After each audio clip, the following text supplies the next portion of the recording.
Shalom, shalom à toutes et à tous dans le nom de notre Seigneur Jésus-Christ. C'est le berger James. C'est une grande joie pour moi, en ce moment particulier, de partager avec vous une révélation qui va participer à notre manifestation de la gloire. Nous allons prier pour nous concentrer et recevoir de la part du Seigneur. Saint-Esprit, nous avons soif et nous ne cesserons jamais de crier à toi, de nous illuminer, de nous éduquer, de nous conduire dans la vérité. Nous sommes disponibles à toi. Viens nous parler d'une manière où nous allons recevoir et comprendre. Au nom de Jésus-Christ. Amen. J'ai voulu partager avec vous cette révélation que j'ai intitulée « Comment manifester ou comment envahir un territoire avec sa présence ». Comment dominer un territoire avec sa présence. Alors nous devons comprendre quelque chose. Dans ces derniers temps, le Saint-Esprit veut nous donner certaines clés qu'on n'a jamais manifestées. Et ce sont ces clés qui vont nous permettre de manifester la gloire de Dieu. On les appelle les révélations. Ce sont des mystères cachés que le monde ne peut jamais accéder. Alors ce sont ces clés-là qui vont nous permettre vraiment de mettre la distinction entre les chrétiens, les enfants de Dieu et le monde.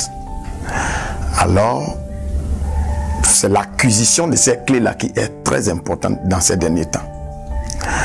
Lorsqu'on parle de la présence, nous devons comprendre quelque chose. La Bible nous dit, lorsque Dieu voulait créer l'homme, il a dit, créons l'homme à notre image, selon notre ressemblance, afin qu'il puisse dominer. Le mot là est très important. Je le dis toujours, Jésus-Christ n'est pas venu pour sauver l'homme. Non, Jésus-Christ est venu plutôt sauver l'homme pour que l'homme puisse retourner à son trône de domination. L'essentiel ou la chose la plus importante, c'est le retour au trône de domination. C'est-à-dire que Dieu n'avait pas envie de créer un homme qui va venir sur la terre ici jongler. Il voulait tout simplement mettre sur pied une entité qui viendra avec sa capacité de domination. C'est pourquoi avant qu'il puisse créer l'homme là et qu'il puisse dominer, il va falloir qu'il le crée à son image et selon sa ressemblance. Alors nous allons nous poser la question à savoir, Dieu était quoi en train de vouloir créer l'homme? Est-ce qu'il était homme? Alors s'il n'était pas homme et il créait l'homme, ça veut dire que la partie humaine de l'homme n'est pas l'image de Dieu en quelque sorte. Alors nous allons comprendre quelle sera l'image de Dieu et la ressemblance. Dieu était esprit. Et quand il est esprit et il crée l'homme à son image, automatiquement l'homme qu'il crée doit être esprit. Alors c'est la partie esprit de l'homme que nous devons vraiment étudier pour mieux comprendre notre vie. Qu'est-ce qui définit vraiment les esprits? Un esprit, qu'est-ce qui fait de lui vraiment un esprit? Et quels sont les éléments que tu pourras ressortir et trouver ça c'est un esprit? Il y a trois choses que tu dois connaître que les esprits ont ça partout où ils vont. Et ce sont ces trois choses-là qui vont permettre à chaque esprit de s'identifier aux autres. La première chose, c'est la volonté. Chaque esprit a une volonté.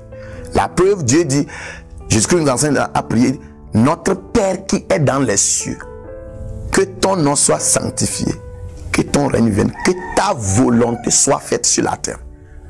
Ici, ce n'est pas le ciel, mais c'est la terre. Mais sa volonté doit arriver. Chaque esprit a une volonté. Et c'est la volonté d'un esprit qui distingue cet esprit-là des autres esprits. Ça veut dire que tous les esprits n'ont pas la même volonté. La preuve, Dieu, le Père, n'a pas la même volonté que Dieu le Fils. Et Dieu le Fils n'a pas la même volonté que Dieu le Saint-Esprit. Alors, il a une volonté, chaque esprit. Et ayant une volonté, vous allez comprendre qu'il a une présence. Chaque esprit a une présence. Et la troisième chose, automatiquement, ayant une volonté et une présence, chaque esprit a besoin d'un territoire, d'un espace dans lequel il va manifester sa présence. C'est lorsque un esprit trouve un territoire où il manifeste sa présence et accomplit sa volonté, qu'on parle du règne. Le règne, c'est l'association de la volonté et de la présence dans un territoire. Alors vous allez comprendre par là qu'ils ont ces trois éléments-là. Et c'est ce qui fait que chaque esprit a besoin d'un territoire automatiquement. Quand tu entends parler de Dieu, tu vas voir automatiquement le ciel. La Bible dit, lorsqu'un démon même est chassé d'un homme, il va dans les lieux arides, cherchant un lieu de repos, il ne trouve pas. Il va faire tout et tout retourner. Ça veut dire que le corps de l'homme devient maintenant un territoire pour ce démon-là, où sa mission c'est de manifester sa présence dans ce corps-là et exécuter sa volonté. Voilà comment ça marche dans le monde spirituel. Alors Dieu nous créant à son image, automatiquement nous a créés avec une présence. On a une volonté, on a une présence.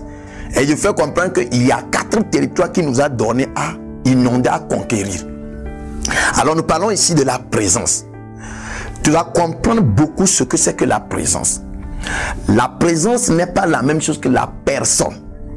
Chaque esprit a une personne, mais il a une présence. Tu vas voir que la personne de l'esprit révèle ses caractères, ses caractéristiques et tout ce qui définit cet esprit-là. Mais sa présence, c'est l'influence de ce caractère-là sur un espace. Donc tu vas voir la personne d'un esprit et la présence d'un esprit. Et tu vas voir quelque part l'absence de sa personne, mais la présence de sa présence. C'est-à-dire que la personne de l'esprit n'est pas là-bas, mais sa présence est là-bas. Au fait, dans le monde spirituel, les esprits se dépassent par rapport au diamètre de leur présence. À chaque type d'esprit, tu vas voir qu'il y a une présence qu'il manifeste. Et quand un esprit veut dépasser un autre esprit, il cherche maintenant à étendre ou élargir sa présence. Autre chose que vous devez connaître sur la présence, c'est que l'esprit ne fait que dominer là où sa présence se limite. Il ne peut pas aller au-delà de sa présence. Et tu vas voir, la fin de la présence d'un esprit est le début de la présence d'un autre esprit. Ce sont des frontières spirituelles comme ça. Ils se distinguent par rapport à leur présence, ils se limitent par rapport à leur présence. En quelque sorte, c'est le spectre d'opération et d'influence de chaque esprit. Chaque esprit doit avoir un espace où il manifeste et il influence cet espace-là par sa personne. Alors, Dieu a une présence. Le Saint-Esprit a une présence. Jésus-Christ a une présence. Les esprits ont des personnes, ils ont des présences. Et ici, nous parlons de la présence. Alors, la personne de l'homme se trouve dans son âme. Et son âme est liée à son esprit. Mais sa présence, c'est ce qui est nécessaire et important. Quand un homme n'a pas de présence et qu'il se dirige vers un autre homme qui a une présence, tu vas voir que celui qui a la présence là, finalement, c'est lui qui va dominer celui qui n'a pas la présence. Donc, nous sommes distingués, on reconnaît notre valeur par rapport à notre présence. Ce qui veut dire que nous avons besoin de garder et de cultiver notre présence. La présence d'un homme qui est un esprit d'ailleurs est très nécessaire. Dans ce monde, nous voyons que nous voulons manifester la volonté de Dieu. Nous voulons faire ce que notre Père demande de faire. Et quand nous nous levons pour aller le faire, nous remarquons des difficultés. Nous remarquons des blocages. C'est un problème de nous n'avons pas encore une présence dans laquelle nous pouvons manifester cette volonté. Alors ça va être nécessaire et très important dans ces derniers temps d'avoir une connaissance sur ce que c'est que la présence. Dieu n'a pas voulu que tu sois sur la terre ici, seulement dans un lieu donné. C'est pourquoi il a créé l'homme, il l'a amené sur la terre et il a préparé le jardin d'Éden qui était en quelque sorte le quartier administratif de l'homme. C'est-à-dire que la personne d'Adam se trouvait dans le jardin d'Éden. Et Dieu lui a donné mission maintenant d'étendre sa présence sur toute la terre. Alors désormais, partout tu vas avoir la présence d'Adam. Mais quand tu veux rencontrer sa personne, tu viens dans le jardin d'Éden. Alors tu vas comprendre vraiment que Adam n'avait pas besoin en quelque sorte d'aller dans les autres lieux de la terre pour pouvoir manifester la volonté de Dieu. Il suffisait seulement qu'il envoie sa présence là-bas. Et quand sa présence atteint dans un lieu donné, tous les esprits et toutes les créatures qui se trouvent dans ce lieu là-bas, étant dans la présence d'Adam, vont commencer par faire la volonté d'Adam.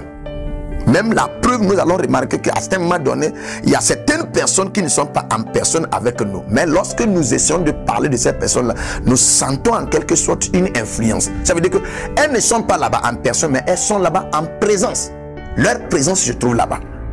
Et je disais un jour, Il y a 3 types de présence de Dieu. Il y a le Shekinah, présence de Dieu. Il y a le manuel, présence de Dieu. Il y a l'omniprésence de Dieu. Donc tu vas voir que ce sont des dimensions qu'il va falloir élargir. Alors ici, tu dois comprendre que tu n'es pas vraiment à la hauteur de certaines dimensions, à la hauteur de certaines activités, si tu ignores ce que c'est que la présence. Et si tu veux réellement commencer par refléter la gloire de Dieu, la question est de savoir, c'est dans la présence de qui tu vas refléter cette gloire-là. Tu dois comprendre qu'avant de refléter cette gloire-là, il va falloir chercher à savoir où est ma présence et comment je dois étendre cette présence. Certaines personnes sont envoyées comme des missionnaires dans certains milieux donnés. Mais quand ils arrivent dans ces milieux donnés, il y a déjà la présence d'un autre esprit ou bien d'un esprit qui se trouve là-bas. Et ils viennent seulement louer dans la présence de cet esprit-là. Alors, étant dans la présence d'un autre esprit qui a une volonté contraire à cette volonté que tu as amenée là-bas, tu ne pourras pas réaliser cette volonté-là. Et à ce moment donné, c'est impossible. Les gens ne m'écoutent pas, les gens ne veulent pas faire, les gens, au fait, tu es en train de vouloir faire manifester ta volonté dans la présence d'un autre esprit. Donc ce qui est important d'abord, c'est quoi? C'est la présence. Et c'est cette présence-là qui nous permettra maintenant d'imposer notre volonté. Dans ces derniers temps, Dieu ne veut pas seulement qu'on aille évangéliser, qu'on aille faire des nations, mais Dieu veut qu'on établisse nos présences, afin qu'à notre absence, personnellement, nous continuerons toujours à influencer ces milieux-là. Par quoi? Par nos présences.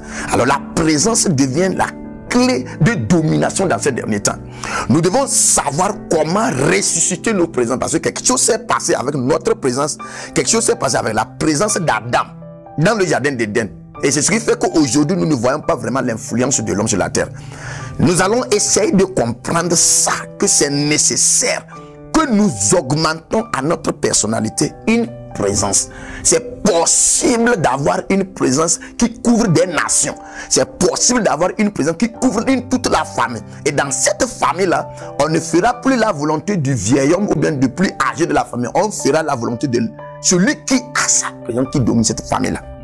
Donc c'est nécessaire pour nous les chrétiens. Je voudrais que tu comprennes ça. Il ne faut pas laisser que l'ignorance permette toujours à Satan de nous dominer, malgré tout ce que nous avons comme puissance et autorité. C'est cette révélation qui nous permettra en quelque chose dans ces derniers temps de décréter certains décrets, et ça sera accompli parce que ça se fait dans notre présence.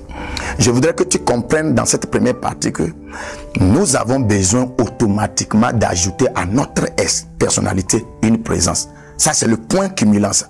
Nous avons besoin d'ajouter à notre personne la présence. Et c'est dans cette présence-là nous pourrons manifester la volonté que Dieu nous a donnée. Je prie et je demande que le Saint-Esprit t'illumine. C'est lui qui te permettra de comprendre ce que tu as écouté. Tu m'as écouté. Il faut que le Saint-Esprit t'aide à comprendre profondément. Et aussitôt compris, tu te lèves pour commencer par manifester cette présence-là. Tu es richement béni par ce message. Shalom.